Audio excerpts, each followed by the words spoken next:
ॐ अज्ञानतिमिरान्धस्य ज्ञानाञ्जनशलाकया चक्षुर्मिलितं येन तस्मै श्रीगुरवे नमः। श्रीचैतन्यमनोभीष्टं स्थापितं येन भूतले स्वयं रूपः कदा मह्यं ददाति स्वपदान्तिकम्।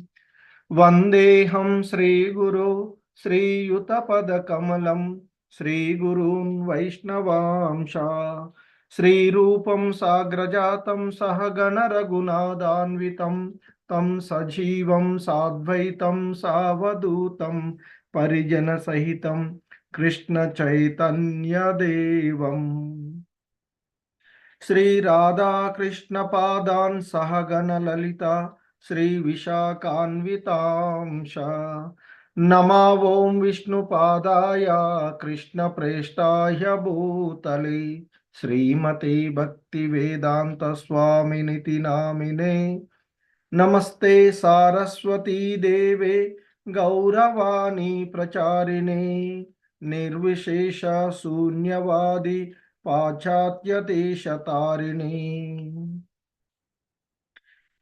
हे कृष्णा करुणा सिंधु दीनबंधु जगत्पते गोपेश गोपिका कांत राधा कांत नमोस्तुते। तप्त कांचन गौरांगी राधे वृंदावनेश्वरी वृषभानुसुते देवी प्रणमामि हरिप्रिये। वाञ्छाकल्पतरुभ्यश्च कृपा सिन्धुभ्य एव च पतितानां पावनेभ्यो वैष्णवेभ्यो नमो नमः। जय श्री कृष्ण चैतन्य प्रभु नित्यानंद श्री अद्वैत गदाधर श्रीवासादि गौर भक्त वृंद। हरे कृष्णा कृष्ण कृष्ण हरे हरे हरे राम राम राम हरे हरे। హరే కృష్ణ అందరికీ. సో 18 రోజులలో భగవద్గీత అవగాహనము అనేటువంటి ఈ కార్యక్రమంలో ఈరోజు మనము చివరి అధ్యాయమైనటువంటి 18వ అధ్యాయమును మనము చూడబోతూ ఉన్నటువంటి అంశము. సో ఇప్పటి వరకు మనము 17 అధ్యాయాలను పూర్తి చేసుకున్నటువంటి ఇది. సో మొదటి అధ్యాయమైనటువంటి ఆ కురుక్షేత్ర రంగమున రణరంగమున సైనిక పరిశీలనము అనేటువంటి అధ్యాయము మొదటి అధ్యాయము. ఆ అధ్యాయము ధృతరాష్ట్రుడి యొక్క విచారణ ద్వారా ప్రారంభమవుతుంది. సో ఆ అధ్యాయంలో మనం చూసినటువంటి అంశాలు పరస్పరము విరోధించుకునేటువంటి ఆ కౌరవులు పాండవులు యుద్ధానికి సన్నద్ధమై నిలవగా మహాయోధుడైనటువంటి అర్జునుడు ఇరు సేనల లో ఉన్నటువంటి తన రథాన్ని ఇరు సేనల మధ్య నిలిపినప్పుడు అక్కడ ఉన్నటువంటి సన్నిహితమైనటువంటి బంధువులను గురువులను మిత్రులను చూసి వారందరూ యుద్ధం చేసి ప్రాణత్యాగం చేయడానికి సిద్ధపడి ఉన్నారు కదా. ఆ విషాదము కరుణ ఆవరించగా అతడు మోహానికి గురి అయ్యి మనస్సు భ్రాంతి చెందగా యుద్ధం చెయ్యను అని చెప్తాడు. సో అప్పుడు 2వ అధ్యాయంలో దేవాదిదేవుడైనటువంటి కృష్ణ భగవానుడు ఆయనకి బోధన ఇక 2వ అధ్యాయంలో మనం చూసినటువంటి సాంఖ్య యోగము, దాన్నే గీతా సారము అని పిలుస్తాము. ఆ అధ్యాయంలో అర్జునుడు శిష్యునిగా శ్రీకృష్ణుడికి శరణాగతి అవుతాడు. నాకు ఏది ఉత్తమమో దానిని బోధించమని అడగడం జరుగుతుంది. అప్పుడు ఆ భగవంతుడు అర్జున్ని శిష్యుడిగా స్వీకరించి గురుస్థానంలో ఉండి ఆయన బోధన చేస్తాడు. తాత్కాలికమైనటువంటి భౌతిక దేహానికి నిత్యమైనటువంటి ఆత్మకు ఉన్నటువంటి భేదాన్ని వివరిస్తూ ఆ కృష్ణ భగవానుడు అర్జునుడికి ఉపదేశం ప్రారంభిస్తాడు 2వ అధ్యాయంలో. పునర్జన్మ విధానము, నిస్వార్థమైనటువంటి భగవత్ సేవా స్వభావము, ఆత్మదర్శి అయినటువంటి వ్యక్తి యొక్క లక్షణాలు అనేవన్నీ కూడా ఆ 2వ అధ్యాయంలో వివరించబడినటువంటివి. ఇక ఆ తర్వాత 3వ అధ్యాయమైనటువంటి కర్మయోగము, ఆ కర్మయోగంలో ఆయన చెప్తారు. అంటే కర్మల ద్వారా ఏ విధంగా భగవంతుణ్ణి చేరవచ్చు, భక్తి భావంలో ఉండవచ్చు అనేటువంటిది. ఈ భౌతిక జగత్తులో ప్రతి ఒక్కడూ కూడా ఏదో ఒక రకమైనటువంటి కర్మలో తప్పక నెలకొనాలి అని, కానీ కర్మలు అతన్ని ఈ భౌతిక జగత్తులో బంధించడమో లేదా దాని నుండి ముక్తుని చేయడమో చేస్తూ ఉంటాయి అనేటువంటి విషయాన్ని చెప్తారు. భగవంతుని ప్రీత్యర్థము నిస్వార్థముగా పనిచేయడం ద్వారా మనిషి కర్మ సిద్ధాంతం అంటే ఏదైతే చర్య ప్రతిచర్య ఉంటుంది. మనం ఏది చేస్తామో దానికి ప్రతిచర్య ఉంటుంది. సో, ఒకవేళ భగవంతుని ప్రీత్యర్థము పనిచేసినట్లయితే ఆ కర్మ సిద్ధాంతము నుండి ముక్తుడై ఆత్మ పరమాత్మల యొక్క దివ్య జ్ఞానాన్ని తెలుసుకుంటాడు అనేటువంటి విషయాన్ని 3వ అధ్యాయంలో తెలియచేస్తారు కర్మయోగంలో. అలాగే 4వ అధ్యాయమైనటువంటి దివ్య జ్ఞానము. అంటే దివ్య జ్ఞానము అంటే ఆత్మ, భగవంతుడు వారిరువురి మధ్య ఉండేటువంటి సంబంధాన్ని గురించి ఆ ఆధ్యాత్మిక జ్ఞానం ద్వారా తెలియచేస్తాడు. ఆధ్యాత్మిక జ్ఞానమే పునీతం చేసేది అని, ముక్తిని కలిగించేది అయి ఉంటుంది అనేటువంటి విషయాన్ని దివ్య జ్ఞానము అనేటువంటి 4వ అధ్యాయంలో భగవంతుడు చెప్తారు. అలాగే ఆ అధ్యాయంలో భగవద్గీత అంటే ఆ దివ్య జ్ఞానం యొక్క ప్రాచీనత్వాన్ని కూడా తెలియడం జరుగుతూ ఉంటుంది.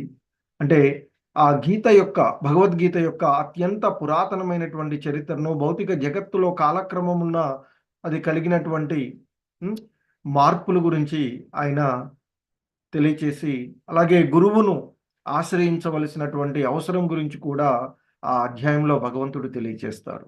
ఇక 5వ అధ్యాయమైనటువంటి కర్మయోగము, కృష్ణ భక్తి భావనలో కర్మ, దాన్నే కర్మ సన్యాస యోగము అని కూడా పిలుస్తాము. బాహ్యానికి అన్ని కర్మలు చేస్తూ ఉన్న అంతరంగా వాటి ఫలాలను త్యజించేటువంటి వివేకవంతుడు దివ్య జ్ఞానం చేత పవిత్రుడై శాంతిని, అసంగత్వమును, ఓర్పును, ఆధ్యాత్మిక దృష్టిని, ఆనందాన్ని పొందుతాడు అనేటువంటి విషయాన్ని ఆ కర్మ సన్యాస యోగంలో భగవంతుడు తెలియచేసినటువంటిది. ఇక 6వ అధ్యాయమైనటువంటి ధ్యాన యోగంలో ముఖ్యంగా ఆ అధ్యాయంలో అష్టాంగ యోగ విధానాన్ని అంటే యాంత్రికమైనటువంటి ధ్యాన సాధన, మనసును, ఇంద్రియాలను నిగ్రహించుకునేటువంటి పద్ధతిని 6వ అధ్యాయంలో తెలియచేస్తారు. సో, చివరికి ఆయన చెప్పినటువంటి అంశము వీటన్నిటికంటే భక్తి సరళమైనది. భక్తి యోగము ద్వారానే ఆ భగవంతుణ్ణి చేరుకోవచ్చు అనేటువంటి విషయాన్ని తెలియచేస్తారు. సో, ఆ విధంగా మొదటి 6 అధ్యాయాలైనటువంటి మొదటి భాగమైనటువంటి కర్మ షట్కాలను చూసాము. ఆ తర్వాత రెండవ భాగంగా ఉన్నటువంటి భక్తి యోగాలు, భక్తి షట్కాలుగా 7వ అధ్యాయంతో ప్రారంభమవుతూ ఉంది. ఆ 7వ అధ్యాయము భగవద్విజ్ఞానము అంటే శ్రీకృష్ణ భగవానుడే పరతత్వము, అంటే పరమ కారణము అని, భౌతిక ఆధ్యాత్మికమైనటువంటి సమస్తానికి పోషణ శక్తి ఆయనే అని, అలాగే మహాత్ములు భక్తిలో అతనికి శరణుజొచ్చుతారు అని, కాగా పాపాత్ములు అంటే ఆయనకు శరణుజొచ్చేటువంటి 4 రకాలైనటువంటి వారి గురించి, ఆయనకు శరణుజొచ్చినటువంటి వారి గురించి, సో మరి ఇతర ఆరాధన విషయాల గురించి అధ్యాయంలో తెలియచేసినటువంటివి. ఇక 8వ అధ్యాయమైనటువంటి భగవత్ ప్రాప్తి. 7వ అధ్యాయము భగవద్ విజ్ఞానము, 8 భగవత్ ప్రాప్తి. సో మరి మరణ సమయంలో ఆ భగవంతుణ్ణి స్మరించడం ద్వారా మనిషి ఈ భౌతిక జగత్తు నుండి ఏ విధంగా బయటపడతాడు, ఈ జనన మరణాల నుండి ఏ విధంగా బయటపడతారు అనేటువంటి ఆ పరంధామాన్ని పొందేటువంటి విధానాన్ని, ఆ భగవత్ ప్రాప్తి, ఆ భగవంతుడు ఏ విధంగా ప్రాప్తిస్తాడు అనేటువంటి విషయాలను 9వ అధ్యాయంలో చెప్పినటువంటి 8వ అధ్యాయం. ఇక 9వ అధ్యాయంలో మనకి పరమగుహ్య జ్ఞానము, ఆ కృష్ణ భగవానుడే దేవాది దేవుడు అని, పరమ ఆరాధ్యం విషయము అని, దివ్యమైనటువంటి భక్తి సేవ ద్వారా ఆత్మ నిశ్చయంతో అతనితో సంబంధాన్ని కలిగి ఉంటాము అని, విశుద్ధ భక్తి జాగృతకం చేసుకోవడం ద్వారా మనిషి ఆధ్యాత్మిక జగత్తులో శ్రీకృష్ణుడు భగవాన్ని దగ్గరికి చేరుతారని, మరి ఆయన్ని పూజించేటువంటి విధానాలలో సరళమైనటువంటి విధానాలు, అలాగే ఆయన్ని అన్ని రకాలైనటువంటి వాళ్ళు పూజించే ఆయన దరి చేరవచ్చు అనేటువంటి అంశాలు ఆ పరమ గుహ్య జ్ఞానము అనేటువంటి రాజవిద్య రాజగుహ్య యోగము అనేటువంటి అధ్యాయంలో ఆ భగవంతుడు తెలియచేసినటువంటిది. ఇక 10వ అధ్యాయమైనటువంటి భగవద్విభూతి భౌతిక జగత్తులో కానీ ఆధ్యాత్మిక జగత్తులో కానీ శక్తిని, సౌందర్యమును, వైభవమును, ఔన్నత్యమును ప్రదర్శించేటువంటి అన్ని అద్భుతమైనటువంటి విషయాలు ఆ శ్రీకృష్ణ భగవాన్ యొక్క దివ్య శక్తులు మరియు వైభవాల పాక్షిక రూపాలే అనేటువంటి అంశాలు. సర్వ కారణాలకు పరమ కారకుడుగా, సమస్తానికి ఆధారంగా మరియు సారంగా శ్రీకృష్ణుడి సకల జీవుల పరమ పూజాధ్యేయము అనేటువంటి విషయాన్ని మనకి ఆ భగవద్విభూతి యోగంలో తెలియచేసినటువంటిది. ఆ తర్వాత 11వ అధ్యాయమైనటువంటి విశ్వరూపం. సో ఆ విశ్వరూప దర్శనంలో శ్రీకృష్ణ భగవానుడు అర్జునుడికి దివ్య దృష్టిని ప్రసాదించి తన అనంతమైనటువంటి విశ్వరూపాన్ని ప్రకటిస్తాడు. ఆ విధంగా అతడు దివ్యత్వాన్ని అక్కడ చూడడము, తర్వాత ఆయన తిరిగి మరలా అంటే చతుర్భుజ నారాయణ రూపము, ఆ తర్వాత ద్విభుజ శ్యామసుందర కృష్ణ రూపంకి తిరిగి రావడము. అంటే ఆ విశ్వరూపం కూడా విశుద్ధ భక్తి ద్వారా మాత్రమే దాన్ని చూడగలుగుతారు అని. ఇంకా ఆ అధ్యాయం ద్వారా మనం తెలుసుకున్నటువంటి అంశము అన్ని అవతారాలకు మూలము శ్రీకృష్ణ భగవానుడే అనేటువంటి అంశాన్ని తెలుసుకుందాం. అలాగే 12వ అధ్యాయమైనటువంటి భక్తి యోగము. భక్తి యోగము అంటే ఆ శ్రీకృష్ణ భగవాన్ని విశుద్ధ భక్తి సేవ, ఆ విశుద్ధ సేవ చేసేటువంటి ఆ భగవంతుడికి సేవ చేయడమే అనేటువంటిది ఆధ్యాత్మిక అస్తిత్వం యొక్క పరమ అవధి అయినటువంటి ఆ విశుద్ధ కృష్ణ ప్రేమను పొందడానికి అత్యున్నతమైన ఆవశ్యకమైనటువంటి పద్ధతి అని ఆ అధ్యాయం ద్వారా తెలుసుకున్నటువంటిది. అలాగే ఆ పరమ పదాన్ని పొందేటువంటి వారు దివ్య గుణాలను ఏ విధంగా పెంపొందించుకుంటారు అనేటువంటి అంశాన్ని కూడా తెలియచేసింది. ఆ తర్వాత ఇక ఆ విధంగా భక్తి యోగాలు ముగించి ఆ తర్వాత చివరి భాగమైనటువంటి జ్ఞానయోగము 13వ అధ్యాయమైనటువంటి ప్రకృతి పురుషుడు చైతన్యము అనేటువంటి అధ్యాయంతో ప్రారంభమవుతుంది. అక్కడ అంటే దాన్నే క్షేత్రజ్ఞ విభాగ యోగము అని కూడా పిలుస్తాము. దేహానికి ఆత్మకు ఆ రెండింటికి అతీతంగా ఉండేటువంటి పరమాత్మకు భేదాన్ని అర్థాన్ని తెలుసుకున్నటువంటి వాడే ఈ భౌతిక జగత్తు నుండి ముక్తిని పొందుతాడు అనేటువంటి విషయాన్ని తెలియచేసింది. ఇక 14వ అధ్యాయమైనటువంటి ప్రకృతి త్రిగుణాలు. ఈ మాయాశక్తి ద్వారా ఉన్నటువంటి ఈ త్రిగుణాలు సత్వ రజో తమో గుణాలు అంటే ఏమిటి, మరి ఆ గుణాలలో ఉన్నటువంటి వాళ్ళు ఏ విధంగా ప్రవర్తిస్తూ ఉంటారు, అవి ఏ విధంగా ఆ జీవుడిపై గుణాలు ప్రభావాలని చూపెడుతూ ఉన్నాయి, మరి ఆ గుణాలను ఏ విధంగా వాటిని వదిలివేయాలి, వాటి నుండి బయటపడాలి అనేటువంటిది. సో అలాగే ఆ 3 గుణాలకు అతీతుడైనటువంటి వాడు దివ్య స్థితిని పొందిన వాని యొక్క లక్షణాలు ఏమిటి అనేటువంటిది శ్రీకృష్ణ భగవానుడు మనకి ఆ ప్రకృతి త్రిగుణాల అధ్యాయంలో చెప్పినటువంటిది. ఇక 15వ అధ్యాయము పురుషోత్తమ యోగము.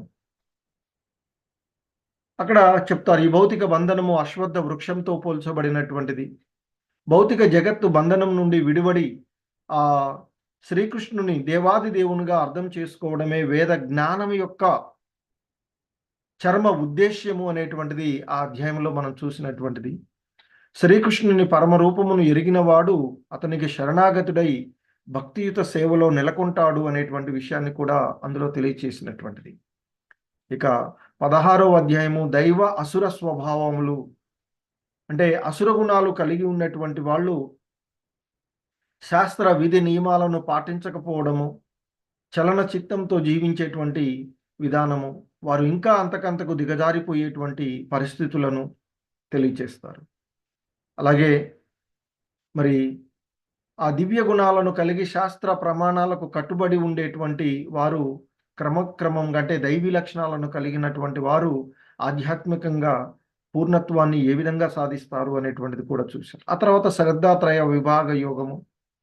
ఈ భౌతిక ప్రకృతి త్రిగుణాలకు సంబంధించినవై వాటి నుండి ఉద్భవించినటువంటి 3 రకాలైనటువంటి శ్రద్ధలు గురించి ఆ అధ్యాయంలో, అంటే రజోగుణంలో, తమో గుణంలో ఉన్నటువంటి శ్రద్ధతో చేసేటువంటి కర్మలు కేవలం తాత్కాలికమైనవి అని, భౌతిక ఫలాలను ఇస్తాయి అని, శాస్త్రాదేనుసారము సత్వగుణంలో చేయబడేటువంటి కర్మలు హృదయానికి నిర్మలత్వాన్ని చేకూరుస్తాయని, కృష్ణ భగవాన్ ఎడ విశుద్ధమైనటువంటి విశ్వాసాన్ని, భక్తిని కలగజేస్తాయి అని చెప్పబడింది.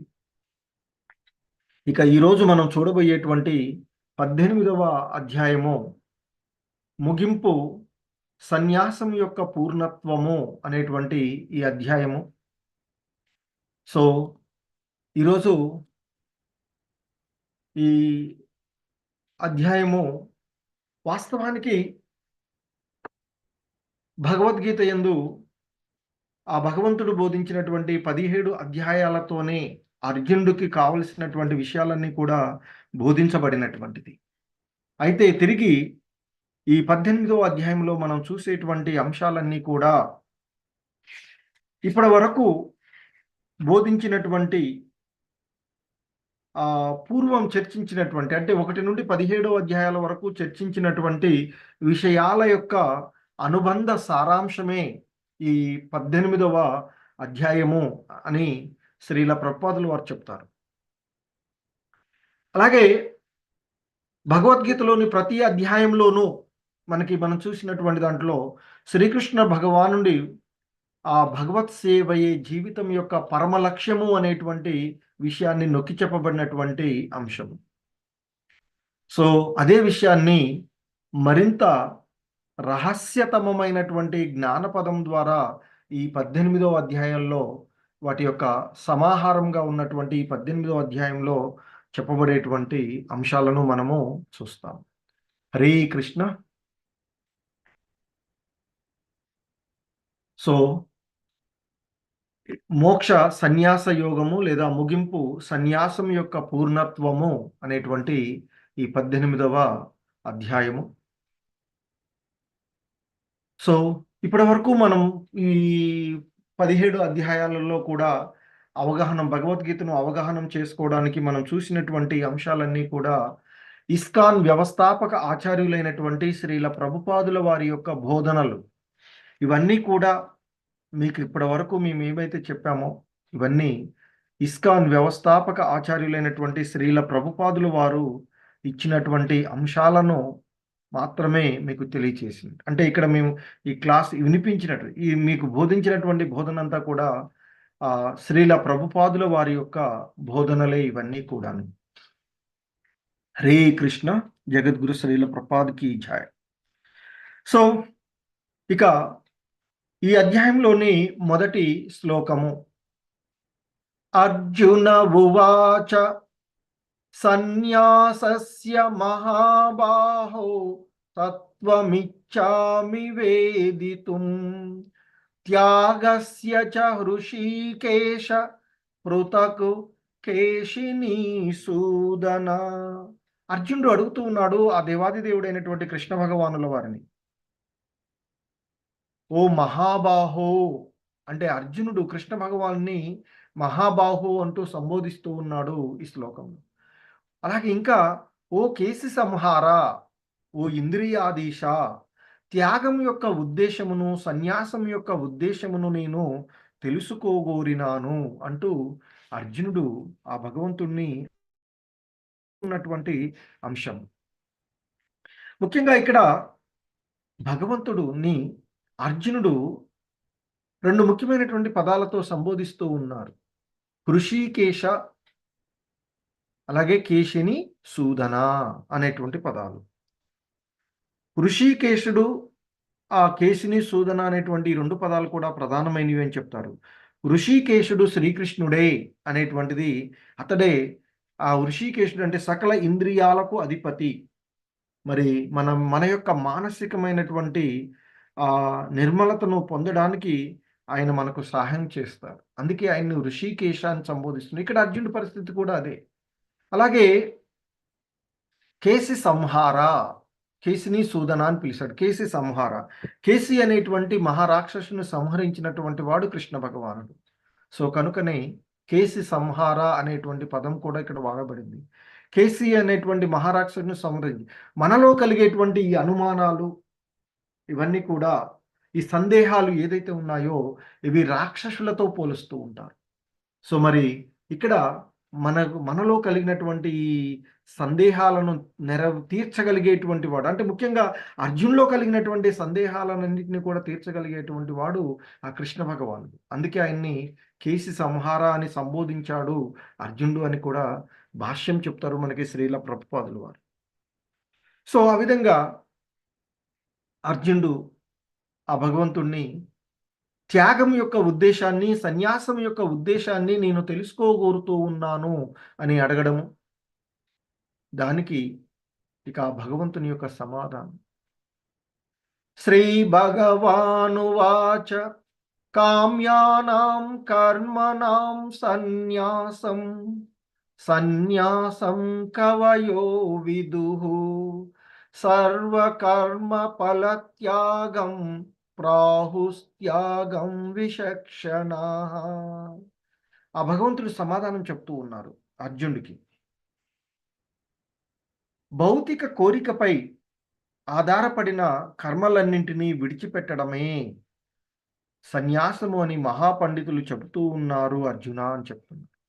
కానీ సమస్త కర్మల ఫలితాలను వదిలిపెట్టడమే త్యాగము అని జ్ఞాన సంపన్నుల యొక్క అభిప్రాయము అని చెప్తూ ఉన్నారు.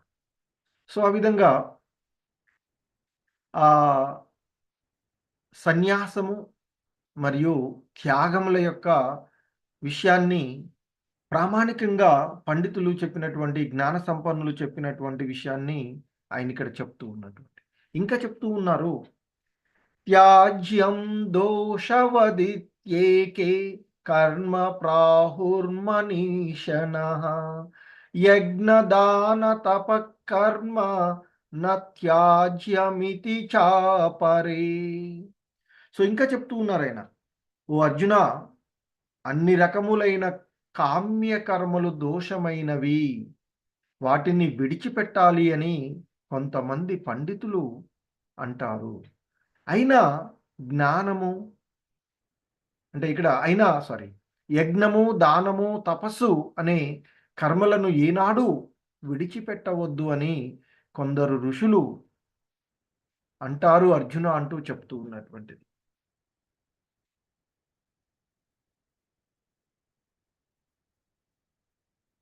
ఇంకా చెప్తూ ఉన్నారు ఆయన, యజ్ఞదాన తపకర్మ నత్యాజ్యం కార్యమేవ తత్ యజ్ఞో దానం తపశ్చైవ పావనాని మనీషిణాం. సో, ఇంకా చెప్తూ ఉన్నారు ఆయన, ఓ అర్జున, యజ్ఞము, దానము, తపస్సు, కర్మలను ఎన్నడూ విడిచిపెట్టవద్దు. వానిని తప్పక ఆచరించాలి. వాస్తవమునకు యజ్ఞము, దానము, తపస్సులు మహాత్ములను కూడా పవిత్రం చేస్తాయి అర్జున అంటూ చెప్తూ ఉన్నారు. సాధారణంగా యోగులు అనేటువంటి వారు మానవ సమాజం యొక్క పురోగతికి వారు కర్మలు చేయాలి అని చెప్తారు.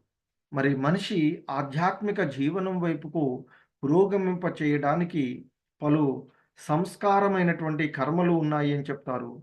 సో, వాటిని తెలియచేస్తూ వాటన్నిటిని కూడా ఆచరించడము ద్వారా వారు పవిత్రులవుతారు అనేటువంటి అంటే ఆ బంధనాల నుండి విముక్తులవుతారు అని చెప్తూ ఉన్నటువంటి అంశం. సో, ఇంకా చెప్తూ ఉన్నారాయన, ఏతాన్యపి తు కర్మాణి సంజ్ఞ త్యక్త్వా ఫలాని చ కర్తవ్యానీతి మే పార్థ నిశ్చితం మతముత్తమం. ఇంకా చెప్తున్నారు, ఈ కర్మలన్నింటినీ అంటే ఆయన చెప్తున్నారు, "ఓ అర్జున, ఈ కర్మలన్నింటినీ మమకార ఆసక్తి, ఫలాపేక్ష లేకుండా చెయ్యాలి. వాటిని కర్తవ్యంగా భావించి చెయ్యాలి. ఇదే నా ఖచ్చితమైనటువంటి అభిప్రాయము అర్జున" అంటూ ఆ భగవంతుడు చెప్తున్నారు. అంటే అన్ని యజ్ఞాలు కూడా పవిత్రీకరించేవే అయినప్పటికీ మనిషి అట్టి కార్యాల ద్వారా ఎటువంటి ఫలాన్ని ఆశించకూడదు అని చెప్తున్నారు. అందుకే మమకార ఆసక్తి, ఫలాపేక్ష లేకుండా వాటిని కర్తవ్యంగా భావించి చెయ్యాలి అనేటువంటిది భగవంతుడి యొక్క అభిప్రాయాన్ని చెప్తూ ఉన్నారు ఇక్కడ. సో ఇంకా ఆయన చెప్తూ ఉన్నటువంటి నియతస్య తు సన్యాసః కర్మణో నోపపద్యతే మోహత్తస్య పరిత్యాగా తామస పరికీర్తితః. సో ఇంకా చెప్తూ ఉన్నారు ఆయన, విద్యుక్త ధర్మాలను ఏనాడు విడిచిపెట్టడము మంచిది కాదు అర్జున అంటూ చెప్తున్నారు. అవివేకంతో విద్యుక్త ధర్మాలను విడిచిపెడితే అలాంటి త్యాగాన్ని తమోగుణ త్యాగము అని చెప్తారు అర్జున అంటూ చెప్తున్నారు. అంటే ఈ భౌతికమైనటువంటి తృప్తి కొరకు ఉన్నటువంటి కర్మలన్నిటినీ కూడా తప్పక వదిలివేయాలి అని చెప్తున్నారు. కానీ మనిషిని ఆ ఆధ్యాత్మికమైనటువంటి కలాపాల వైపుకు ప్రోత్సహించేటువంటి కార్యాలు అంటే భగవంతుని కొరకు చేసేటువంటి పనులు ఏవైతే ఉన్నాయో వాటిని త్యజించరాదు అని చెప్తున్నారు. సో అలా చేసినట్లయితే అది తమోగుణ సంబంధమైనటువంటి త్యాగం అవుతుంది అర్జున అంటూ చెప్తూ ఉన్నారు. సో ఇంకా చెప్తూ ఉన్నారు ఆయన, దుఃఖమిత్యేవ యత్కర్మ కాయ క్లేశ భయాత్ త్యజేత్ సకృత్వా రాజసం త్యాగం నైవ త్యాగఫలం లభేత్. ఇంకా చెప్తున్నారు ఆ భగవంతుడు, ఓ అర్జున, కష్టంగా ఉన్నాయి అని లేదా శరీరమునకు అసౌకర్యము అని భావించి విధిగా చేయవలసినటువంటి కర్తవ్య కర్మలను విడిచిపెట్టడాన్ని రజోగుణ త్యాగము అంటారు. అటువంటి త్యాగము ఎప్పటికీ క్షేమదాయకమైనది కాదు అర్జున, మరియు అది మన యొక్క ఉన్నతికి దోహదపడదు అర్జున అంటూ ఆ భగవంతుడు తెలియచేస్తూ ఉన్నటువంటి అంశాలు.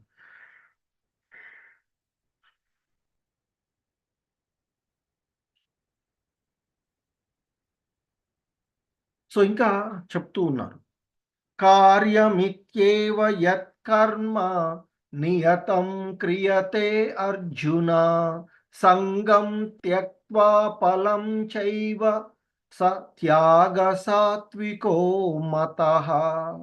ఇంకా చెప్తున్నారు ఆయన, ఓ అర్జున, తన విద్యుక్త కర్మలను కర్తవ్య బుద్ధితో నిర్వహిస్తూ సమస్త భౌతిక సంగత్వాన్ని ఫలాశక్తిని విడిచిపెట్టినప్పుడు దానిని సాత్విక గుణ త్యాగము అని అంటారు అర్జున అంటూ చెప్తూ ఉన్నటువంటి అంశం. అంటే విద్యుక్త కర్మలను ఈ భావనతోనే నిర్వహించాలి అని చెప్తారు, కర్తవ్య బుద్ధితో. అలాగే వాటిపైన ఉండేటువంటి ఆపేక్షలన్నిటినీ కూడా వదిలేసి చేయాలి అని చెప్తారు. అలా చేసేటువంటి త్యాగం అంటే వదిలేసేటువంటి విధానం ఏదైతే ఉందో దానిని సాత్విక గుణ త్యాగము అని చెప్తారు.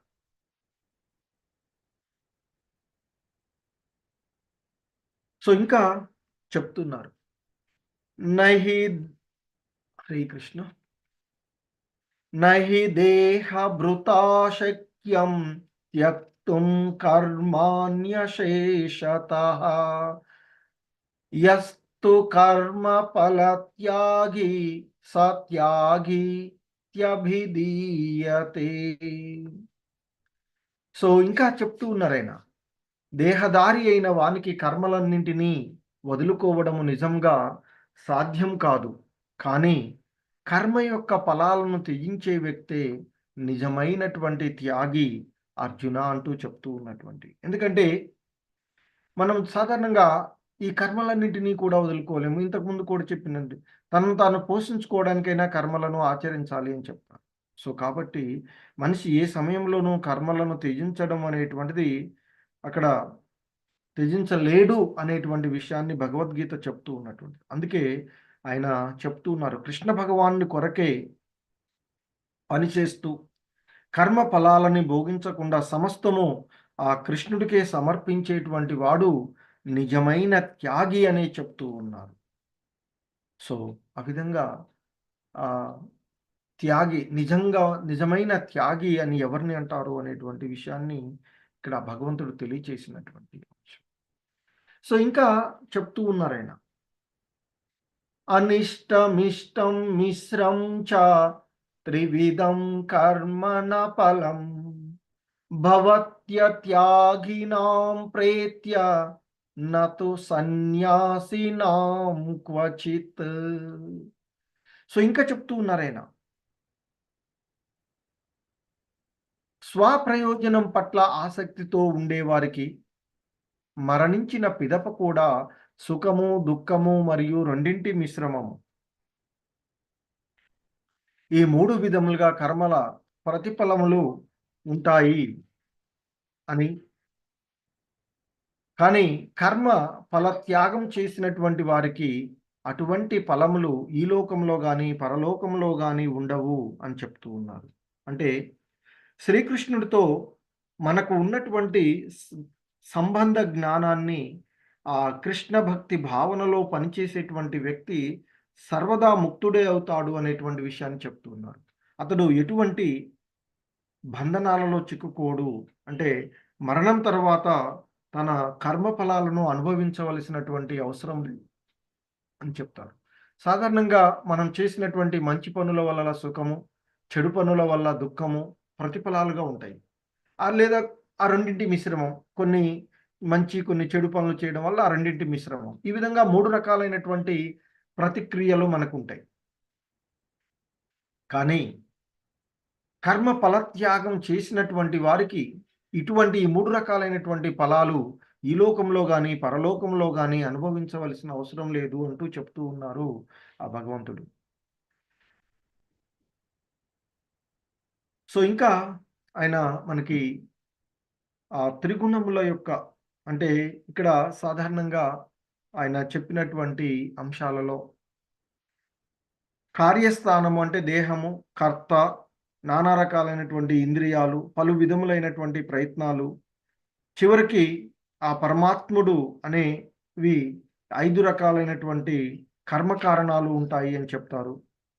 అలాగే దేహం చేత, మనసు చేత, వాక్కు చేత చేసేటువంటి న్యాయమైన లేదా అన్యాయమైన ఏ కార్యమైనా ఈ 5 రకాలైనటువంటి కారణాల చేతనే చేయబడుతూ ఉంటాయి అని చెప్తారు. 5 కర్మ కారణాల చేతనే చేస్తూ ఉంటాయి అని. అలాగే అందుకే ఈ 5 అంశాలను గుర్తించక కేవలం తననే కర్తగా తలిచేవాడు నిశ్చయంగా బుద్ధిహీనుడే అని చెప్తూ ఉన్నారు. అతడు విషయాలను యథార్థంగా దర్శించలేడు అని చెప్తారు. ఎందుకంటే అతడు మిథ్యా అహంకారం చేత ప్రభావితుడు అవుతూ ఉన్నాడు. కానీ మిథ్యా అహంకారం చేత ప్రభావితుడు కానివాడు, బుద్ధి చిక్కుపడనివాడు ఈ ప్రపంచంలో జనులను సంహరించిన అతడు తన కార్యాలకు బద్ధుడు కాడు అనేటువంటి విషయాలను చెప్తూ ఉన్నటువంటిది. సో, ఇక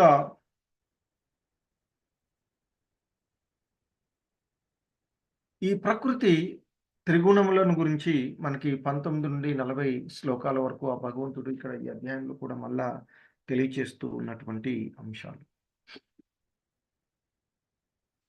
సో, మన యొక్క మనస్తత్వము, గుణములు మనల్ని బంధిస్తూ ఉంటాయి అని చెప్తారు.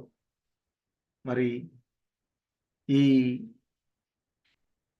విషయాల్లో ఇక్కడ చెప్తూ ఉన్నటువంటి అంశం జ్ఞానం కర్మ చ కర్తా చ త్రిదైవ గుణభేదతః ప్రోచ్యతే గుణ సంఖ్యాని యథావత్ శృణు తాన్యపి.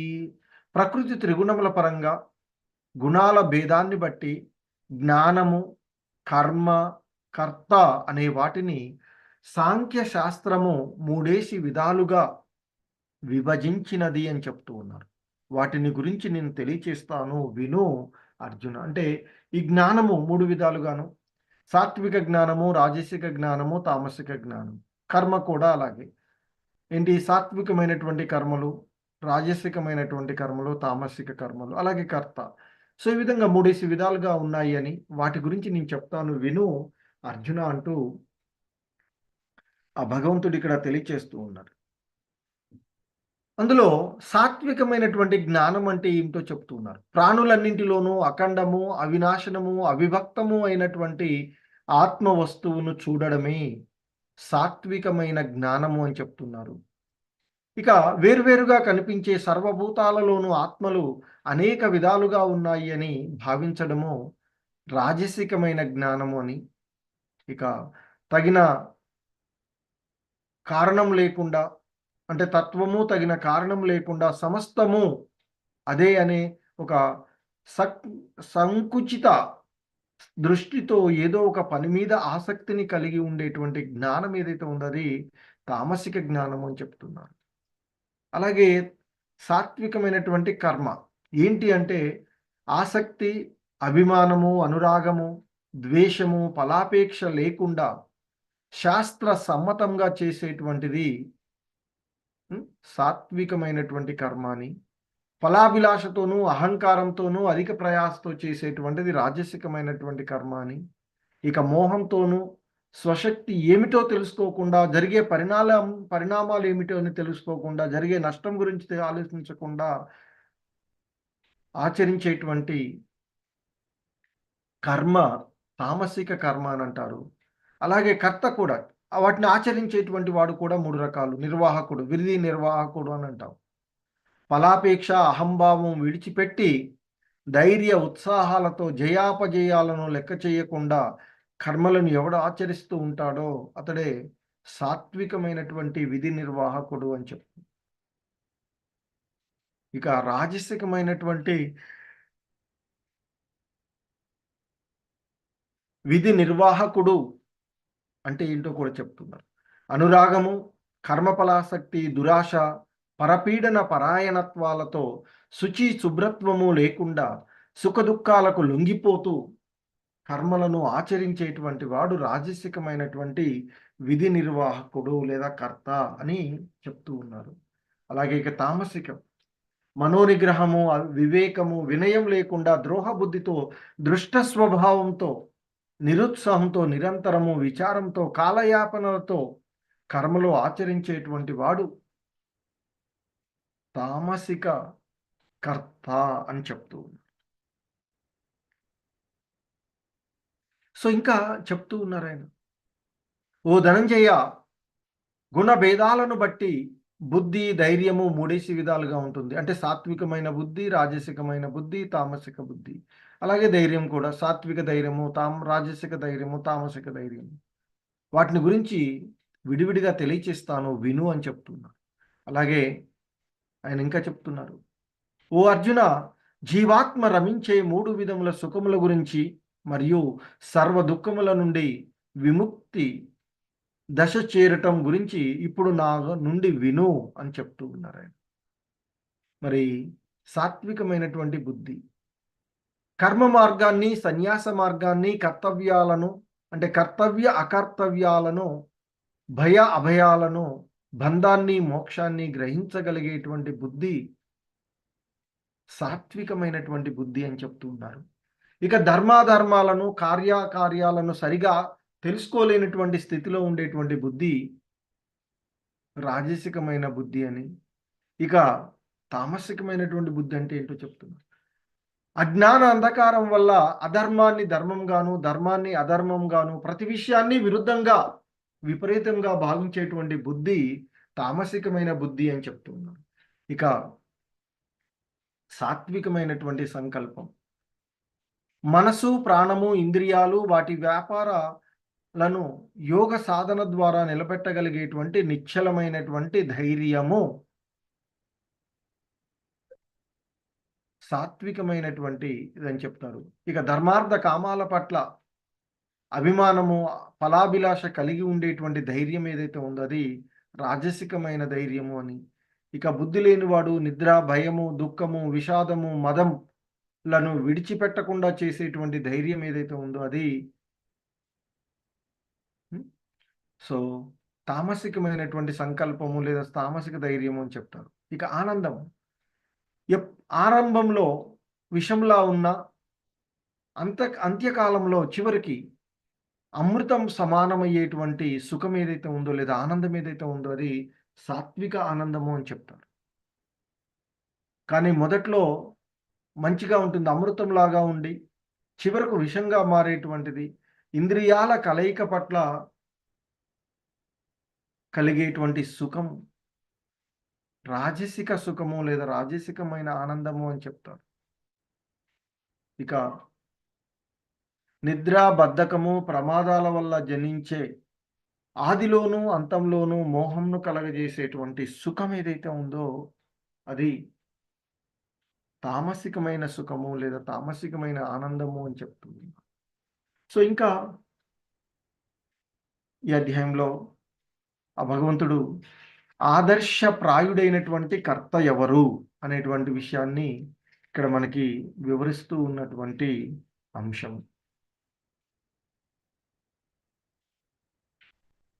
సో చెప్తూ ఉన్నారు ఆయన ఇక్కడ, బ్రాహ్మణ క్షత్రియ విషాం శూద్రాణం చ పరంతప కర్మాణి ప్రవిభక్తాని స్వభావ ప్రభవైర్గుణైః.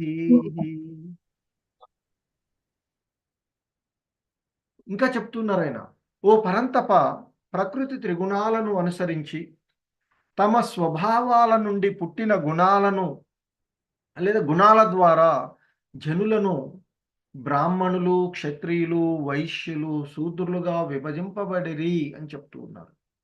ఎందుకంటే వాళ్ళ యొక్క ఆ ప్రకృతి గుణాలను అనుసరించి తమ స్వభావాలను అనుసరించి వారిని ఈ సమాజం అంటే ఈ జనులను బ్రాహ్మణులుగాను, క్షత్రియులుగాను, వైశ్యులుగాను, శూద్రులుగాను విభజింపబడినారు అంటూ చెప్తూ ఉన్నటువంటిది. సో ఇంకా చెప్తూ ఉన్నారు ఆయన,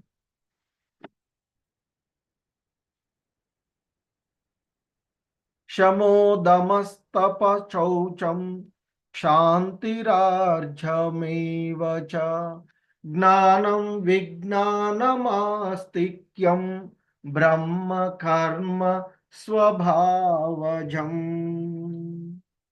శాంతి అంటే శమము అంటే ప్రశాంతత, దమము అంటే ఇంద్రియ నిగ్రహము, తపస్సు, స్వచ్ఛత, సహనము, చిత్తశుద్ధి, జ్ఞానము, విజ్ఞానము మరియు ఇహ పరలోకాలపైన విశ్వాసము, ఇవన్నీ కూడాను బ్రాహ్మణుల యొక్క సహజ సిద్ధ స్వభావ కర్మ లక్షణాలు అంటూ చెప్తూ ఉన్నారు.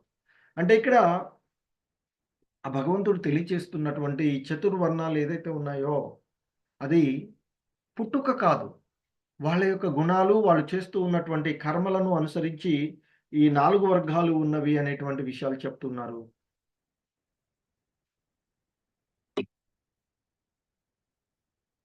అందులో బ్రాహ్మణుల యొక్క లక్షణాలని ఈ శ్లోకంలో మనకు తెలియచేస్తూ ఉన్నటువంటిది ఏంటి అంటే శాంతి, ఆత్మ నిగ్రహము, తపస్సు, శుభ్రత, ఓర్పు, నిజాయితీ, జ్ఞానము, విజ్ఞానము, ధార్మికత అనేవి ఈ సహజమైనటువంటి గుణాలతో బ్రాహ్మణులు పనిచేస్తారు అర్జున అంటూ చెప్తూ ఉన్నారు. సో ఇంకా చెప్తూ ఉన్నారు ఆయన, శౌర్యం తేజో ధృతిర్దాక్ష్యం యుద్ధే చాప్యపలాయనం దానమీశ్వర భావచ్చ క్షాత్రం కర్మ స్వభావజం. ఇంకా చెప్తున్నారు, శౌర్యము, బలము, దృఢ నిశ్చయము అంటే ధైర్యం, అలాగే సమర్థత, యుద్ధంలో ధైర్యము, నాయకత్వము, దానగుణము అనేవి క్షత్రియుల యొక్క లక్షణాలు అని చెప్తూ ఉన్నారు ఇక్కడ. అంటే చౌర్యము, బలము, ధైర్యము, ఆయుధ విద్యలో నైపుణ్యము, యుద్ధం నుండి వెనుదిరగని సంకల్పము, విశాల హృదయంతో కలిగినటువంటి దయాగుణము మరియు నాయకత్వ సామర్థ్యము అనేవి క్షత్రియుల యొక్క సహజమైన లక్షణములు, కర్మ లక్షణాలు అని చెప్తూ ఉన్నారు. ఇంకా చెప్తున్నారు, వ్యవసాయము, పాడి పంటలు మరియు వర్తక వాణిజ్యాలు అనేవి వైశ్య గుణములు ఉన్న వారి యొక్క సహజ సిద్ధమైన పనులు అని చెప్తూ ఉన్నారు. ఇక పనులు చేయడం ద్వారా సేవ చేయటం అనేది శూద్రుల యొక్క లక్షణాలు అని చెప్తూ ఉన్నటువంటి వారి యొక్క ఆ శూద్ర లక్షణాలు కలిగినటువంటి వారి యొక్క సహజమైనటువంటి విధి ఏంటంటే పనులు చేయడం ద్వారా సేవ చేయడం అనేది శూద్రుల యొక్క లక్షణంగా చెప్తూ ఉన్నారు. ఇంకా చెప్తున్నారు ఆయన, స్వే స్వే కర్మణ్యభిరతః సంసిద్ధిం లభతే నరః స్వకర్మ నిరత సిద్ధిం యథా విందతి తత్ శృణు.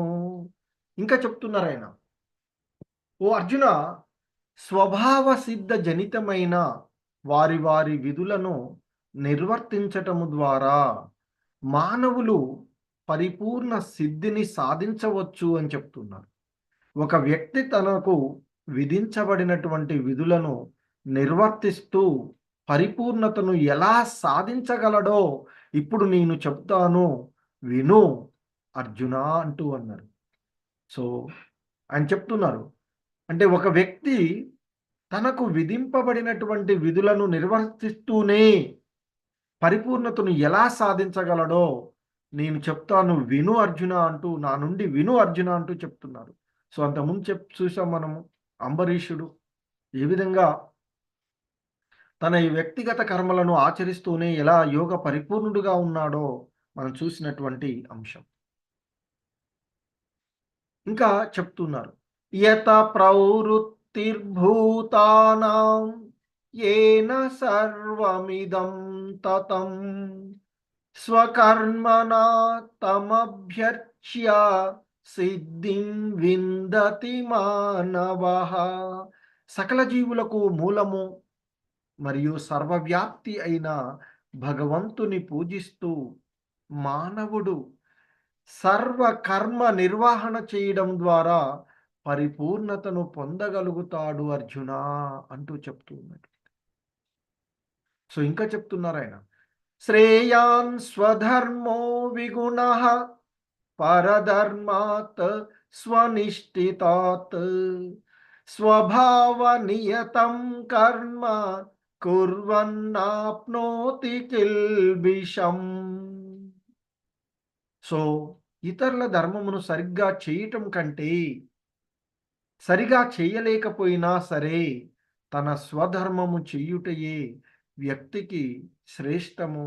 తన స్వభావ సిద్ధ విధులను చేయుట్లో వ్యక్తికి పాపము అంటదు అంటూ చెప్తూ ఉన్నట్టు. సో ఇంకా చెప్తున్నారు ఆయన, సహజం కర్మ కౌంతేయ సదోషమపి నత్యజేత్ సర్వారంభా హి దోషేన ధూమేనాగ్నిరి వావృతాః. ఓ కుంతీపుత్రుడా, అగ్ని పొగచే కప్పివేయబడినట్టు సమస్త కర్మల ప్రయాసలు ఏదో ఒక దోషం చే ఆవరించబడి ఉంటాయి. తన సహజ సిద్ధ స్వభావం చే జనితమైన కర్తవ్యములను వాటిలో దోషాలు ఉన్నా సరే ఎన్నటికీ విడిచిపెట్టరాదు అంటూ చెప్తూ ఉన్నటువంటి అంశం. సో ఇంకా చెప్తున్నారు ఆయన, అసక్త బుద్ధి సర్వత్ర జితాత్మా విగత స్పృహః నైష్కర్మ్య సిద్ధిం పరమాం సన్యాసేనాధిగచ్చతి. ఇంకా చెప్తున్నారు, అన్ని విషయాల పట్ల ఆసక్తి విడిచిపెట్టి ఆత్మ నిగ్రహంతో ఆశలు లేకుండా ఫలత్యాగ బుద్ధితో కర్మలు ఆచరించేవాడు పరమోత్తమ ఉత్తమమైన కర్మాతీత స్థితి పొందుతాడు అనేటువంటి విషయాన్ని చెప్తూ ఉన్నారు.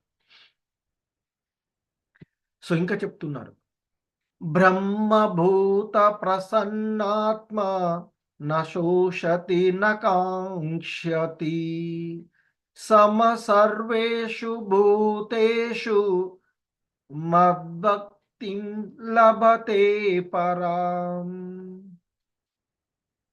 సో ఇంకా చెప్తూ ఉన్నారు, ఓ అర్జున, అలా బ్రహ్మస్వరూపం పొందినవాడు ప్రశాంతమైన మనసుతో దేనిని ఆశించడు, దేనికి దుఃఖించడు, సమస్త భూతములను సమభావంతో చూస్తూ నా పట్ల పరమభక్తిని కలిగి ఉంటాడు అర్జున అంటూ చెప్తూ ఉన్నటువంటి అంశం. సో ఇంకా చెప్తూ ఉన్నారు ఆయన, భక్త్యా మామభిజానాతి యావాన్యచ్చాస్మి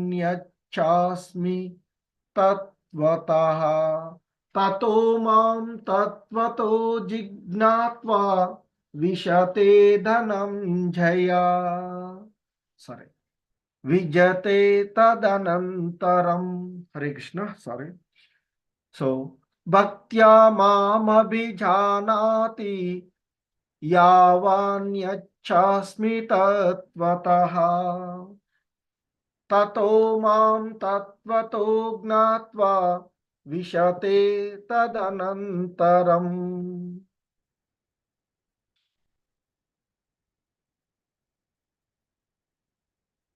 సో కేవలం భక్తియుత సేవ చేత మాత్రమే యథార్థంగా నేను ఎవరో తెలుసుకొనవచ్చును. నన్ను తెలుసుకున్న పిదప నా భక్తుడు నా సంపూర్ణ భావనతో భగవద్ధామానికి ప్రవేశిస్తాడు, ఆ భగవంతుని యొక్క ధామాన్ని ప్రవేశిస్తారు అని చెప్తున్నారు. అంటే ఆ భగవంతుణ్ణి దరిచేరేటువంటి మార్గము కేవలము భక్తి మార్గమే. వివిధ రకాలైనటువంటి మార్గాలు ఉన్నప్పటికీ కూడా కేవలము భక్తియుత సేవ చేత మాత్రమే యథార్థంగా ఆ భగవంతుణ్ణి తెలుసుకోగలుగుతారు అని, అలా తెలుసుకున్నటువంటి ఆ భగవంతుని యొక్క భక్తులు ఆయన యొక్క సంపూర్ణ భావనలోనే ఉండి, అంటే శుద్ధ భక్తిలో నెలకొని ఆ భగవద్ధామంలోనికి వారు ప్రవేశించగలరు అంటూ చెప్తూ ఉన్నటువంటి అంశం. సో ఇంకా ఆయన ఇక్కడ మనకి తెలియచేస్తూ ఉన్నటువంటి అంశము ఇంకా చెప్తారు, నా విశుద్ధ భక్తుడు నా రక్షణలో, అంటే ఇక్కడ నా రక్షణలో అన్ని రకాల కార్యాలలో నెలకొన్నప్పటికీ నా అనుగ్రహంచే శాశ్వతమైన నాశనరహితమైన ధామాన్ని చేరుకుంటాడు. అంటే ఆయన చేసేవన్నీ కూడా భగవత్ సంబంధంలో అంతకుముందే చూసుకున్నాం మనం. సో ఆ శుద్ధ భక్తులు అనన్య భక్తి ప్రతి విషయంలోనూ భగవత్ సంబంధాన్నే చూస్తూ ఉంటారు. సో ఆ విధంగా ఆ భగవంతుని యొక్క విశుద్ధ భక్తులు ఆయన ఆశ్రమంలో, ఆయన యొక్క రక్షణలో అన్ని రకాలైనటువంటి కార్యాలలో నెలకొంటూ ఉన్నప్పటికీ కూడా వారు ఇక ఆ భగవంతుని యొక్క అనుగ్రహం చేత శాశ్వతమైన నాశనరహితమైన ఆ భగవంతుని యొక్క ధామానికి చేరుకుంటారు అని చెప్తూ ఉన్నారు.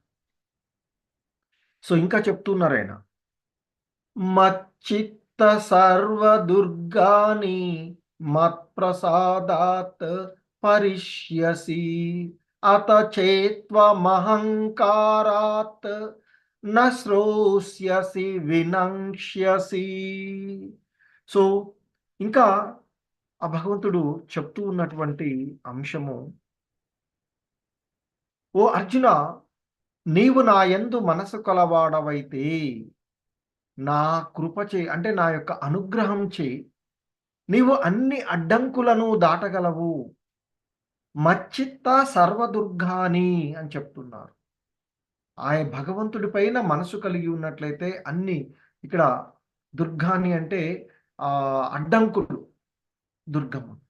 సో కాబట్టి అలాగే మత్ ప్రసాదాత్ పరితస్యతి, అంటే ఆ భగవంతుని యొక్క కృపచేత అన్ని అడ్డంకులను దాటగలము అని చెప్తుంది. కానీ అతచేత్వ మహంకారత్, నా శ్రోష్యసి వినంక్ష్యసి అని చెప్తూ ఉన్నారు. ఒకవేళ మిథ్యా అహంకారం చే ఆ భగవంతుని యొక్క మాటలు వినకుండా పనిచేసినట్లయితే నీవు నశిస్తావు. అంటే ఇక్కడ పూర్తిగా కృష్ణ భక్తి భావనలో పనులు చేయడం గురించి ఆ భగవంతుడు తెలియచేస్తూ ఉన్నారు. సో ఇంకా చెప్తూ ఉన్నారు ఇక్కడ, ఒకవేళ నీవు నా నిర్దేశమును అనుసరించి కర్మలలో నెలకొనిక యుద్ధం చేయకపోతే తప్పుదారి పట్టినటువంటి వాడవవుతావు అర్జున. కాబట్టి నీ స్వభావాన్ని బట్టి నీవు యుద్ధంలో నెలకొని తీరాలి అని చెప్తూ ఉన్నారు. ఎందుకంటే క్షత్రియుడుగా తన స్వధర్మము యుద్ధమును ఆచరించడం. మరి అటువంటి యుద్ధాన్ని చేయకుండా నేను అస్త్ర సన్యాసం చేస్తాను అని అన్నటువంటి వాడికి బోధిస్తున్నాడు బోధనను.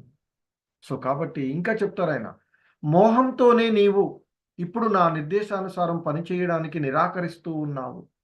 ఎందుకంటే ఈ పాడుబుద్ధి నీకు ఎందుకు పుట్టిందయ్యా? 2వ అధ్యాయం ప్రారంభంలో అంటాడు, ఇది ఉన్నతులైనటువంటి వారికి తగదు, అంతేకాకుండా నిన్ను ఉన్నత స్థితికి చేర్చకపోక నిన్ను దిగజారుతూ ఉంది అని చెప్తాడు. సో మరి అందుకే ఇక్కడ చెప్తున్నారు, మోహంతో నీవు ఇప్పుడు నా నిర్దేశానుసారం పనిచేయక నిరాకరిస్తూ ఉన్నావు. కానీ ఓ కౌంతేయ, నీ స్వభావం వలన పుట్టిన కర్మచే బలవంతంగా నీవు అదే చేస్తావు. ఎందుకంటే క్షత్రియుడుగా తన ధర్మాన్ని అనుసరించి అది చేయవలసినటువంటిదే. ఇంకా ఆయన చెప్తూ ఉన్నటువంటి అంశం, ఈశ్వర సర్వభూతానాం హృద్దేశేర్జున తిష్టతి భ్రామయన్ సర్వభూతాని యంత్రారూఢాని మాయయా. సో ఓ అర్జున, పరమపురుషుడు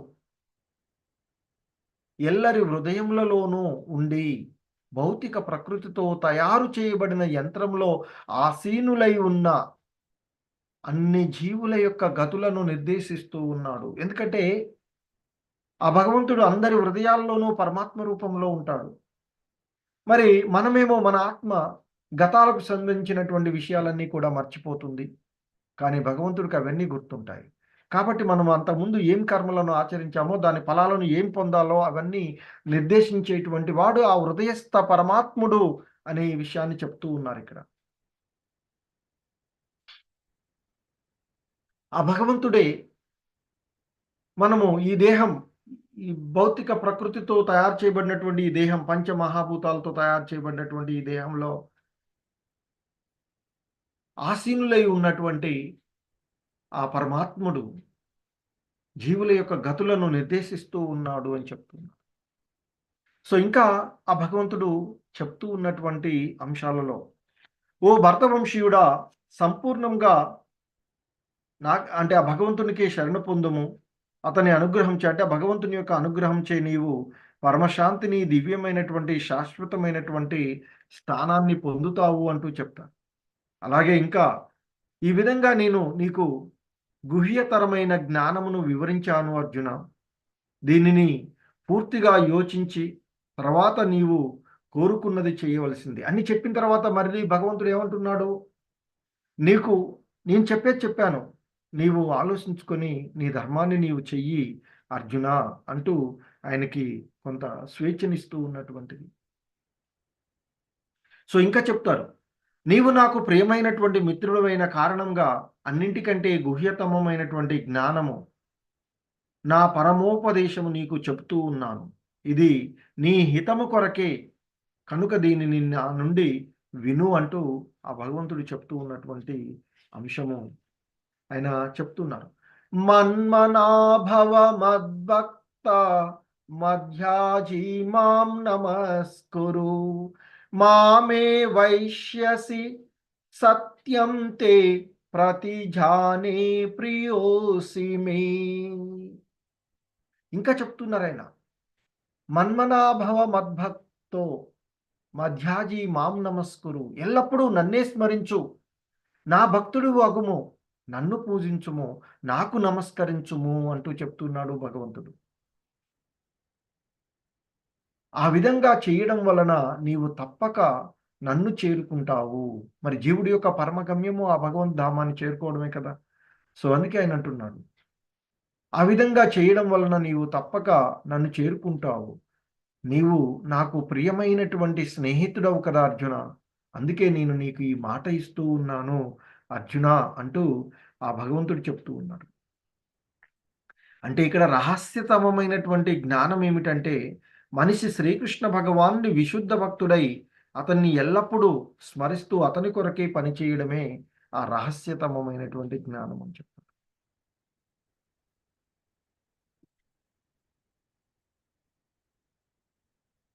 సో, ఇంకా ఆయన మనకి చెప్తూ ఉన్నటువంటి అంశం, సర్వధర్మాన్ పరిత్యజ్య మామేకం శరణం వ్రజ అహం త్వాం సర్వపాపేభ్యో మోక్ష ఇస్యామి మా శుచః. సో ఇంకా భగవంతుడు చెప్తున్నాడు, సర్వధర్మాలను వదిలి, అన్ని ధర్మాలను వదిలి కేవలము నన్నే శరణు పొందుము, నేను నిన్ను అన్ని పాపముల నుండి విముక్తి చేసేదను, భయపడకు అర్జున అంటూ చెప్తూ ఉన్నారు ఆ భగవంతుడు.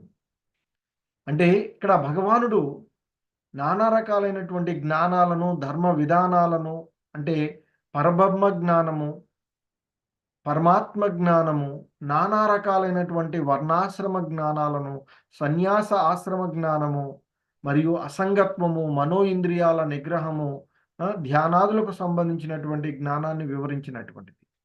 మరి ఈ నానా రకాలైనటువంటి ధర్మాలను ఆయన వివరించారు. సో ఇక ఇప్పుడు భగవద్గీతను ముగిస్తూ ఆ భగవంతుడు చెప్తూ ఉన్నటువంటి, ఇది చాలా ముఖ్యమైనటువంటి శ్లోకం అని చెప్తారు, చర్మ శ్లోకం భగవద్గీతలో. అంతకుముందు ఉన్నటువంటి 4 శ్లోకాలు భగవద్గీత సారాంశం. సో ఇక ఇది గమ్యం ఏంటి అనేది చెప్తూ ఉన్నటువంటి శ్లోకం ఇది. అన్ని ధర్మాలను వదిలి కేవలము నన్నే శరణు పొందుము, సర్వధర్మాన్ పరిత్యజ్య మామేకం శరణం వ్రజ. నేను నిన్ను అన్ని పాపముల నుండి విడిపిస్తాను, భయపడకు. అహం త్వాం సర్వ పాపేభ్యో మోక్ష ఇస్యామి మా శుచః. భయపడకు, నేను అన్ని రకాలైనటువంటి ఈ పాపాల నుండి నిన్ను విడిపిస్తాను అని చెప్తూ ఉన్నాను. అంటే ఇక్కడ ఆ భగవంతుడు భగవద్గీతను ముగిస్తూ చెప్తూ ఉన్నటువంటి అన్ని పద్ధతులు, ఇప్పటి వరకు ఆ భగవంతుడు చెప్పినటువంటి అన్ని పద్ధతులను వదిలివేసి కేవలము ఆ భగవంతుడికి, శ్రీకృష్ణుడికి శరణజొచ్చమని అర్జునుడికి చెప్తున్నాడు. ఆ శరణాగతి అతనికి అన్ని రకాలైనటువంటి పాపాల నుండి కాపాడుతుంది అని. ఎందుకంటే స్వయంగా భగవంతుడే అతన్ని రక్షిస్తూ ఉన్నాడు. మరి సమస్త పాపాల నుండి విడిపడిన వాడే శ్రీకృష్ణుని ధామాన్ని చేరుకోగలడు అని మనం ఇంతకు ముందు అధ్యాయాలలో చూసినటువంటిది. మరి అలాగే మనకి మరి ఆ భగవంతుడికి శరణజొచ్చేటువంటి విధానం, శరణాగతి పద్ధతి ద్వారా అప్రయత్నంగానే జీవుడు ముక్తుడవుతారు అని చెప్తారు. మరి శరణాగతి పద్ధతి మనకి పురాణాల్లో ఉన్నటువంటి అంశాలలో ఆనుకూలస్య సంకల్ప ప్రతికూల్యస్య వర్జనం అని చెప్తారు. అంటే అనుకూలమైనటువంటి వాటినే తీసుకోవాలి, ప్రతికూలమైనటువంటి వాటిని అంటే దేనికి, మరి ఆ భగవంతుని యొక్క సేవకు, ఆ భక్తి యోగ విధానంలో అనుకూలమైనటువంటి వాటిని, అనుకూలమైనటువంటి భగవద్భక్తికి దారితీసేటువంటి ధర్మాలనే స్వీకరించాలి. సో అంతేకాని ఆ భగవద్భక్తికి ప్రతికూలమైనటువంటి దేనిని కూడా స్వీకరించరాదు అనేటువంటి విషయాన్ని చెప్తూ ఉంటుంటారు. సో ఇంకా చెప్తున్నారు ఆయన ఇక్కడ, ఇదం తే నా తపస్కాయ నా భక్తాయ కదాచన న చాశుశ్రూషవే వాచ్యం న చ మాం యోభ్య సూయతి. సో ఇంకా ఆయన చెప్తూ ఉన్నారు, ఓ అర్జున, నీకు ఉపదేశించిన ఈ గీతా శాస్త్రాన్ని, అంటే ఈ రహస్యమైనటువంటి జ్ఞానమును తపస్సు చేయని వాడికి, భక్తులు కాని వారికి, వినడానికి ఇష్టపడనటువంటి వారికి, ఆ భగవంతుణ్ణి ఎడ అసూయ కలిగినటువంటి వారికి ఏనాడు వివరించకూడదు అని చెప్తారు. సో, ఎందుకంటే వారికి శ్రద్ధ, విశ్వాసాలు ఉండవు కనుక వారు ఈ విషయాలపైన ఎటువంటి ఆసక్తిని కనబరచరు. సో, అందుకే ఇక్కడ ఆ భగవంతుడు చెప్తూ ఉన్నటువంటి అంశము. ఎందుకంటే ధార్మిక తపస్సులు చేయనటువంటి వారు, కృష్ణ భక్తి భావనలో లేనటువంటి వారు, విశుద్ధ భక్తుని సేవించని వారు, ముఖ్యంగా శ్రీకృష్ణుడు కేవలం ఒక చారిత్రకమైనటువంటి పురుషుడు అని భావించేటువంటి వారు ఎవరైతే ఉంటారో, ఆ కృష్ణుని యొక్క గొప్పతనం పట్ల అసూయ కలిగినటువంటి వాళ్ళు ఈ పరమ రహస్య జ్ఞానాన్ని వారు అర్థం చేసుకోలేరు అని చెప్తారు. వాళ్ళకి చెప్పకూడదు అనే చెప్తూ ఉన్నారు.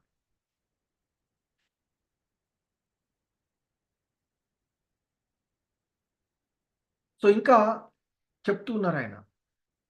ఇదం పరమం గుహ్యం మద్భక్తేష్వభిదాస్యతి భక్తిం మయి పరాం కృత్వా మామే వైష్యత్య సంశయః. భక్తులకు ఈ అత్యున్నత రహస్యాన్ని వివరించే వారికి స్వచ్ఛమైన భక్తి తప్పక లభిస్తుంది. మరియు చివరికి అతను నా వద్దకు తిరిగి వస్తాడు అర్జున అంటూ చెప్తున్నారు. కేవలం భక్తుల మధ్యనే భగవద్గీత చర్చించబడాలి అనేటువంటి విషయాన్ని ఇక్కడ మనకి ఉపదేశిస్తూ ఉన్నారు. అందుకే అంతకుముందు చెప్పారు. నాకు పైన అసూయ కలవారికి ఈ దివ్య జ్ఞానాన్ని వివరించవద్దు అని చెప్పారు. సో, కాబట్టి ఈ భగవద్గీత జ్ఞానము భక్తుల మధ్యనే చర్చించబడాలి అని. ఎందుకంటే భక్తులు కానటువంటి వారు శ్రీకృష్ణుని గాని, భగవద్గీతను గాని సరిగా అర్థం చేసుకోలేరు అని చెప్తారు. సో, మనకు అందుకే 9వ అధ్యాయంలో చెప్పారు. శ్రద్ధ, విశ్వాసాలు ఉన్నప్పుడు మాత్రమే దీన్ని అవగాహనం చేసుకోగలరు అనేటువంటి. ఇది కేవలము భక్తులకు సంబంధించినటువంటి విషయమే కానీ జ్ఞానుల విషయం కాదు అనేటువంటి విషయాన్ని చెప్తారు శ్రీల ప్రభుపాదులు. అయినా భగవద్గీత ను శ్రద్ధతో చెప్పడానికి అంటే ప్రయత్నించేటువంటి వారు భక్తి యోగ కర్మలలో పురోగమించి విశుద్ధ భక్తియుత జీవన స్థితికి చేరుకుంటారు అని చెప్తున్నారు. ఎందుకంటే భక్తులకు ఈ అత్యున్నతమైనటువంటి రహస్యాన్ని వివరించే వారికి స్వచ్ఛమైనటువంటి భక్తి తప్పక లభిస్తుంది అని, చివరికి అతడు ఆ భగవంతుని యొక్క ధామాన్ని చేరుకుంటారు అని చెప్తున్నారు.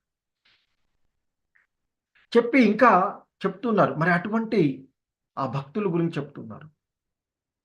నచ తస్మాన్ మనుష్యేషు కచ్చిన్మే ప్రియకృత్తమః భవితా నచ మే తస్మాత్ అన్య ప్రియతరో భువి.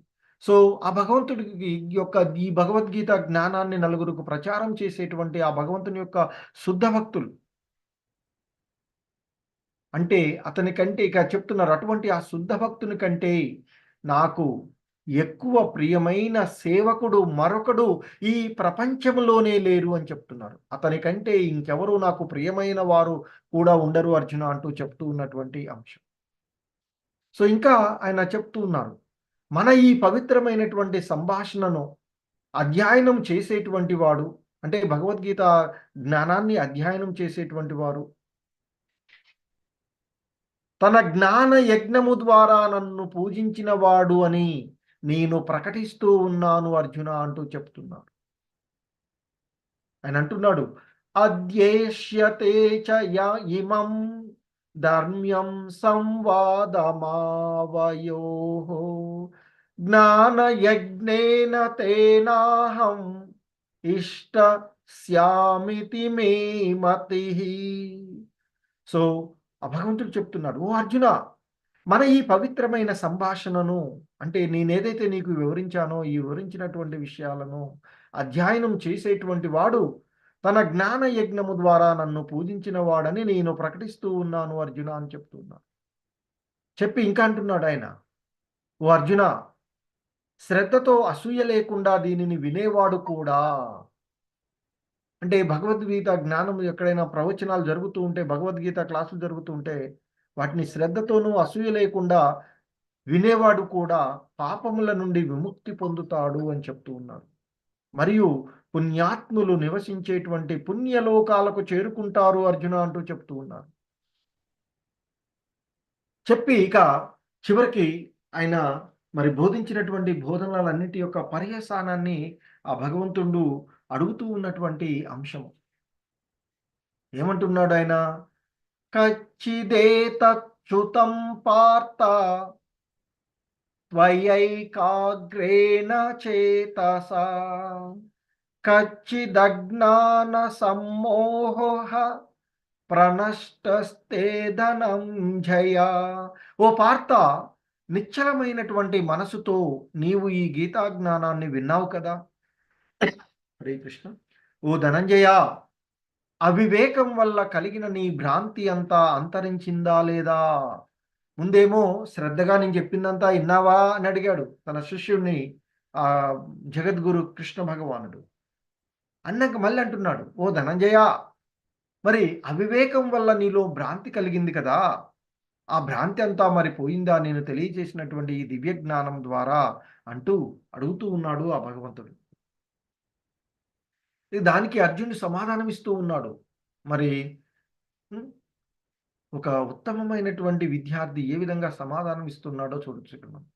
అర్జున ఉవాచ నష్టో మోహ స్మృతిర్లబ్ధ త్వత్ప్రసాదాన్మయాచ్యుత స్థితోస్మి గత సందేహః కరిష్యే వచనం తవ. అర్జునుడు సమాధానం ఇచ్చాడు. ఏమని? ఓ అచ్యుత, అంటే కృష్ణ భగవాన్ని ఇక్కడ సంబోధిస్తూ ఉన్నాడు. ఓ అచ్యుత, ఇప్పుడు నా మోహమంతా తొలగిపోయింది. మరి ఏమన్నాడు? నీ మోహం తొలగిపోయిందా అని అడిగాడు కదా. ఇప్పుడు నా మోహమంతా తొలగిపోయిందయ్యా అంటూ అర్జునుడు సమాధానం ఇస్తున్నాడు కృష్ణుడు. ఎలా తొలగిపోయిందో చెప్తూ ఉన్నాడు. నీ అనుగ్రహం చేయి నా స్మృతిని తిరిగి నేను పొందగలిగినాను. నా సందేహాలన్నీ తీరిపోయాయి. ఇప్పుడు నేను నీ ఆదేశానుసారం పని చేయడానికి సిద్ధంగా ఉన్నాను. సో భగవద్గీత ప్రారంభంలో అర్జునుడు అస్త్ర సన్యాసం చేసి వాళ్ళు నన్ను చంపినా పర్వాలేదయ్యా నేను యుద్ధం చెయ్యను అంటూ ఒక 5 కారణాలు చెప్తూ యుద్ధం చేయననుకున్నాడు. కానీ భగవంతుడు బోధించినటువంటి ఆ బోధనలు, అది భగవద్గీత ఇక్కడ. అంతేకాని ఎక్కడెక్కడో చేస్తూ ఎక్కడో ఉండేటువంటి ముసలవాళ్ళు సన్యాసులు చదివేటువంటిది కాదు. అందరూ ప్రతి ఒక్కళ్ళు ఆపదల్లో ఉన్నవాడు, కష్టాల్లో ఉన్నవాడు, ఉన్నతమైన స్థితిని పొందదలుచుకున్నటువంటి వాడు, మనమేంటో తెలుసుకోదలుచుకున్నటువంటి వాళ్ళు అందరూ కూడా చదవవలసినటువంటి గ్రంథము ఈ భగవద్గీత. అందుకే ఆయన అంటున్నాడు ఇప్పుడు అర్జునుడు, నీ అనుగ్రహం చేయ నా స్మృతిని నేను తిరిగి పొందినానయ్యా. నా సందేహాలన్నీ తీరిపోయాయి. అంతేకాదు, నా సందేహాలు తీరిపోవడమే కాదు, నీ ఆదేశానుసారము పని చేయడానికి నేను సిద్ధంగా ఉన్నాను అంటూ చెప్తూ ఉన్నాడు అర్జునుడు. సో ఇక ఆ విధంగా ఆ కృష్ణార్జునుల మధ్య జరిగిన సంవాదాన్ని భగవద్గీతలో మనము ఇప్పటి వరకు విన్నటువంటి ఈ అంశాలు. సో ఇక ఆ మరి ఎలా ప్రారంభమైంది భగవద్గీత? ధృతరాష్ట్రుడు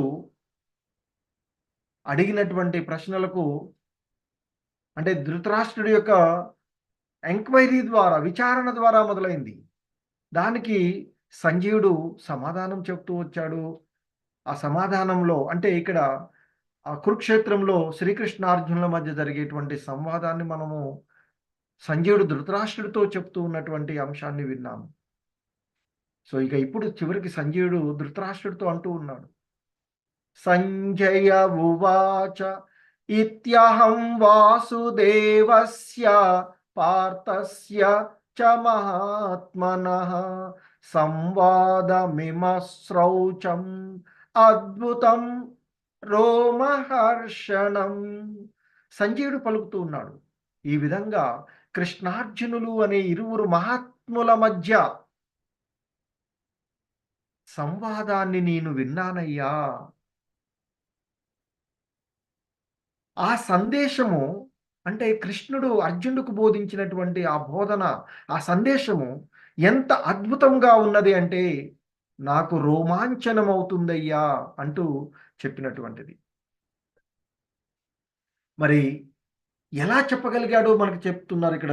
ధృతరాష్ట్రుడితో అంటున్నాడు, వ్యాస ప్రసాదాత్ శ్రుతవాన్ ఏతద్గుహ్యమహం పరం యోగం యోగేశ్వరాత్ కృష్ణాత్ సాక్షాత్ కథయత స్వయం.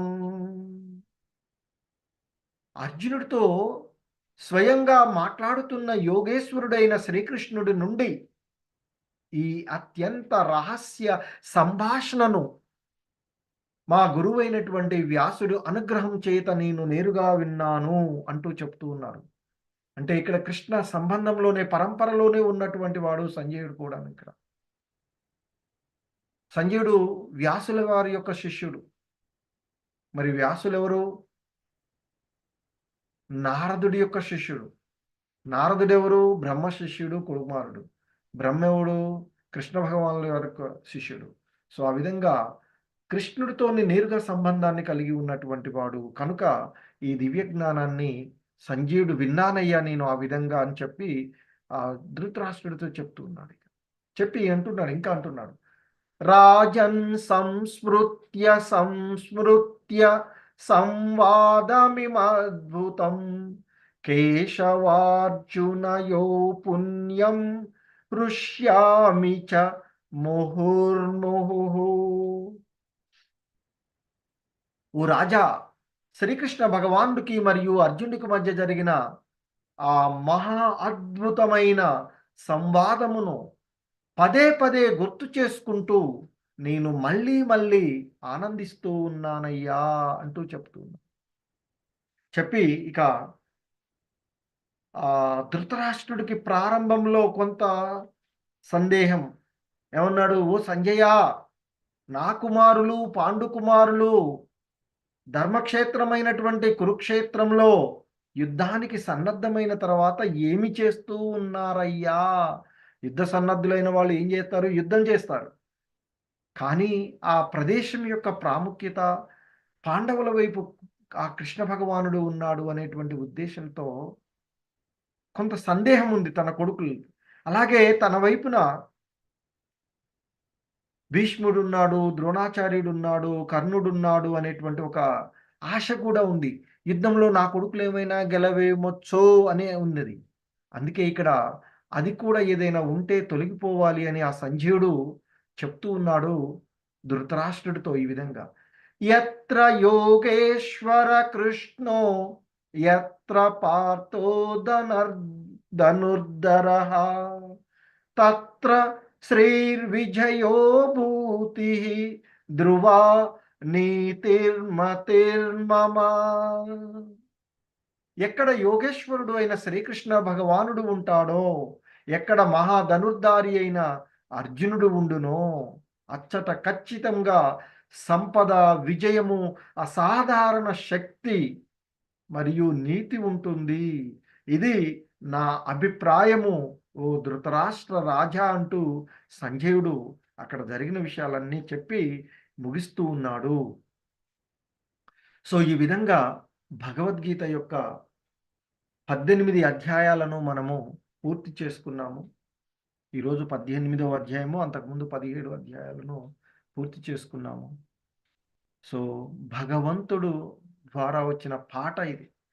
సో ప్రతి ఒక్కళ్ళు శ్రద్ధగా విని నలుగురికి దీనిని గురించి తెలియచేస్తారు అని ఆశిస్తూ, సో 18 రోజులు కూడా అంటే ఈ అధ్యాయాలన్నిటికీ శ్రద్ధగా వచ్చి ఈ క్లాసు విన్నటువంటి మీ అందరికీ ఇస్కాన్ మంగళూరు ద్వారా మీ అందరికీ పేరు పేరున ధన్యవాదాలు తెలియచేస్తున్నాము. అలాగే మనందరికీ ఎంతో అవకాశాన్ని కలుగజేసినటువంటి మా ఇస్కాన్ మంగళూరు అధ్యక్షులైనటువంటి నామనిష్ఠదాస ప్రభువుకు మనందరం కూడా సర్వదా రుణపడి ఉంటాము.